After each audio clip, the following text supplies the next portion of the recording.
and welcome to the Edu Leaders Show on the Edu Bulletin, where we bring you the latest insights and trends from the world of education.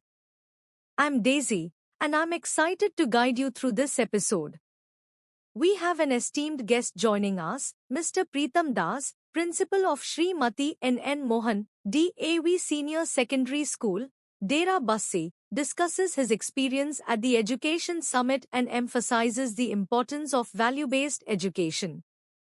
He evaluates the current evaluation and marking system, advocating for a shift from rote learning to a more holistic assessment that focuses on students' overall growth and capacity building.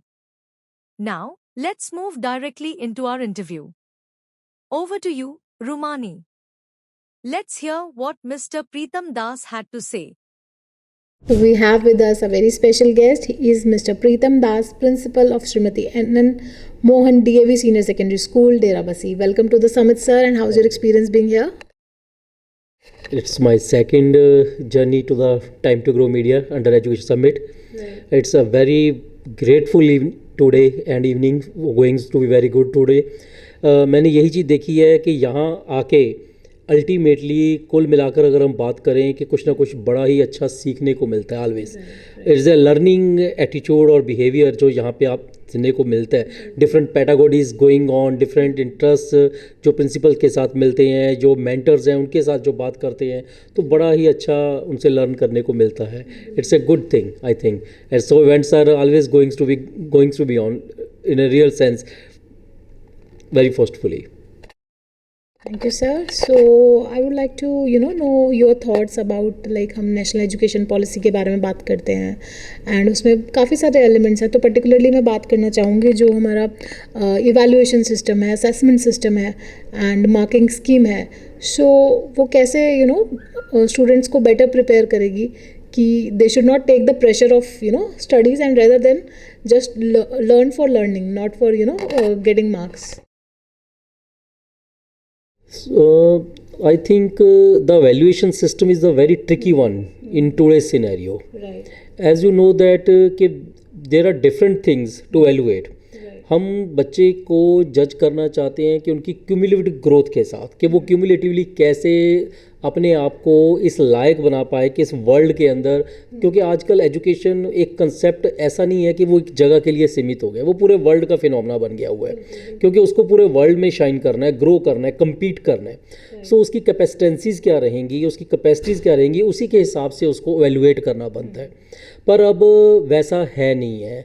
Evaluation system, सबसे पहले तो आप marking system देख लो कि Y पास percentage 33%, हमें इसको ही above करना चाहिए. हम अभी भी 33% के ऊपर स्टिक क्यों हैं? क्या हम चाहते ही नहीं कि हमारे बच्चे 70 या मोर देन 90 तक पहुँचे? हम अभी भी उनको जज या असेस 33% के ऊपर ही क्यों कर रहे हैं? जनरली पूरे वर्ल्ड के अंदर अगर देखा जाए तो 4 या 5 कंट्री ही ऐसी होंगे जहाँ पे मार्किंग सिस्टम लोअर 33 है, वरना कहीं पे भी 60 से कम नहीं है अगर हम बात मेनली देखें. फिर अगर हम एवेल्युएशन की बात करें, एनसीईआरटी या एनसीएफ रेगुलरली अपने कई फीडबैक्स या पिन पॉइंट्स इसके ऊपर देता रहता है, अलग अलग तरह के. I just to say that they are experimenting with the techniques valuation system, और वो एक्सपेरिमेंट्स बच्चे के ऊपर हो रहे हैं. अल्टीमेटली बच्चा उससे कुछ गेन नहीं कर पा रहा है. ये जो हम देखते हैं कि भी इतनी ज़्यादा ग्रोथ या इस तरह से बच्चे की डेवलपमेंट नहीं हो पा रही है, वो सिर्फ रोट लर्निंग की तरफ जा रहा है, इससे ऊपर कुछ नहीं. Why we study them what happened in the history, why happened in history, ये हम उनको क्यों नहीं पढ़ा रहे? उसके प्रॉस एंड कॉन्स क्या थे, ऐसा क्यों हुआ, ये हम क्यों नहीं पढ़ा रहे? ये क्योंकि भी उसमें क्या हुआ इसकी वजह. सो ये चीज़ बड़ी मैटर करती है कि भी हम किस तरह से उनको वैल्यूएशन करें, किस तरह से उनका वैल्यूएशन सिस्टम हो. अब किसी भी उसको समझने के लिए सबसे पहले अगर हम बात करें, जब हम वैल्यूएट करते हैं तो सबसे बड़ी चीज़ ये होती है कि उसके वैल्यूएशन के टेक्स्ट क्या होंगे. अब पीछे कुछ दिन पहले एक लेटर आया एनसीईआरटी की तरफ से कि जी 9th 10th 11th का स्कोर मिला के 12th का स्कोर बनाया जाएगा. अब ये भी एक एक्सपेरिमेंट है. ये कैसे हम किसी भी एक सिस्टम को दूसरे फ्रेमवर्क के साथ ऐसे पूरा कर लेंगे, वो पॉसिबल नहीं है किसी भी उसके ऊपर, वो गलत हो जाता है. सो इस तरह से ये एक्सपेरिमेंटेशन का पार्ट नहीं है. अगर हम चाहते हैं बच्चे के अंदर, या फिर हम कई बार कहते हैं कि जी बोर्ड एग्ज़ाम होना ही नहीं चाहिए, CBSE ने ड्रॉप कर दिया कि 12th का और 10th का जो बोर्ड एग्ज़ाम है वो ऑप्शनल छोड़ दिया, फिर सब्जेक्ट्स के लिए छोड़ दिया। तो इसमें कई ऐसी एवेल्यूएशन में कमियां आ जाती हैं जिससे बच्चे का जो फ्रेमवर्क है, स्कूल्स का जो कैपेसिटी बिल्डिंग प्रोग्राम्स हैं, जो उसमें सफ़र करते हैं। तो ये चीज़ें बड़ी मैटर करती हैं कि भी इसके अंदर वैल्यूएशन सिस्टम है जो थोड़ा सा प्रॉपर होना चाहिए। Absolutely right. And any initiative you want to talk about at your school that are going in the direction of making the students and teachers as well ready for the 21st century learning and teaching? Very good question. सबसे बड़ी चीज़ valuation के बाद आती है, यही आता है कि what we expect from our children. हम उनसे एक्सपेक्ट क्या करते हैं कि वो बनना क्या चाहिए उनको, किस तरह से उनको रहना चाहिए।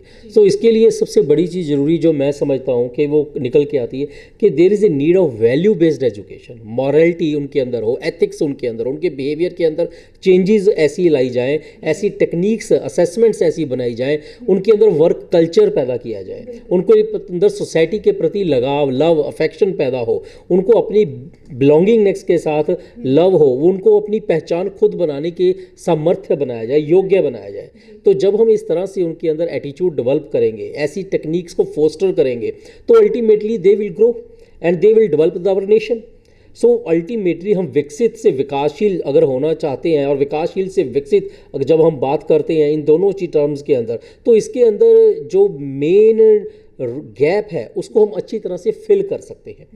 तो इन दोनों के अंदर, क्योंकि बार बार हम एजुकेशन के ऊपर बजट बढ़ाने से काम नहीं चढ़ेगा, इसके ऊपर ज़्यादा सिलेबस चेंज करके उससे इम्पैक्ट नहीं पड़ेगा, जितना इसके ऊपर इसके अंदर वैल्यू सिस्टम लाने से पड़ेगा। क्योंकि मैंने देखा बहुत सी एजुकेशनल इंस्टीट्यूशंस हैं जो वैल्यू बेस्ड लर्निंग और टीचिंग के ऊपर जुड़ी हुई हैं। DAVians हो गए, SD स्कूल्स हो गए, खालसा स्कूल्स हो गए, अगर मैं लोकल पंजाब की बात करूं, कई क्रिश्चियन कम्युनिटी बेस्ड स्कूल्स हैं ऐसे, और कई स्कूल्स हैं जो सर्वहितकारीज हैं जो अपने पास वैल्यूज़ और एथिक बेस्ड एजुकेशन को फोस्टर करते हैं, और they are growing very good, और वो बहुत अच्छा कंसेप्ट बच्चों के बीच में छोड़ रहे हैं। तो ये बहुत ज़रूरी है कि इस तरह की चीज़ें ये नज़र आए कि भी पूरी अच्छे से वो डेवलप कर सकें, पूरी मेंटालिटी उनकी प्रोग्रेस कर सके, ग्रोथ हो सके। तो जब अच्छी ग्रोथ होएगी तो डेफिनेटली चाइल्ड जो है वो एक तरह का बड़ा अच्छे से अपने आप को डेवलप करके एक अच्छा सिटीजन बनेगा, और वो असेट होगा सोसाइटी के लिए, अपनी कंट्री के लिए। तब हमें किसी भी तरह के ब्रेकडाउन की या किसी उसकी ज़रूरत नहीं पड़ेगी, लॉकडाउन की ज़रूरत नहीं पड़ेगी। तब वो अपने आप ही उसको पता है कि मेरी क्या ड्यूटीज़ एंड रिस्पॉन्सिबिलिटीज़ हैं। सो लर्निंग जो है वो एथिक बेस्ड और मोरालिटी बेस्ड और वैल्यू बेस्ड जो है वो हो तो ज़्यादा बेटर है। और इसके लिए कैपेसिटी बिल्डिंग प्रोग्राम्स टीचर्स के, स्कूल के, ठीक है, इंट्रोड्यूस होने चाहिए ज़्यादा से ज़्यादा। एवेल्यूएशन इस बेस के ऊपर होनी चाहिए कि उसने क्या ऐसा किया जिसके कारण उसकी लर्निंग एनहांस हो, टेक्निक्स बेस्ड उसकी प्रॉपर डेवलप हो। बिल्कुल sir, thank you so much for sharing your thoughts and it was our pleasure to have you here. Thank you sir. Thank you for joining us for this enlightening discussion. We hope you found it as insightful and inspiring as we did. Save 8534845670 and send "Hi" on WhatsApp for updates on the EduLeaders show, featuring inspiring interviews from the education sector.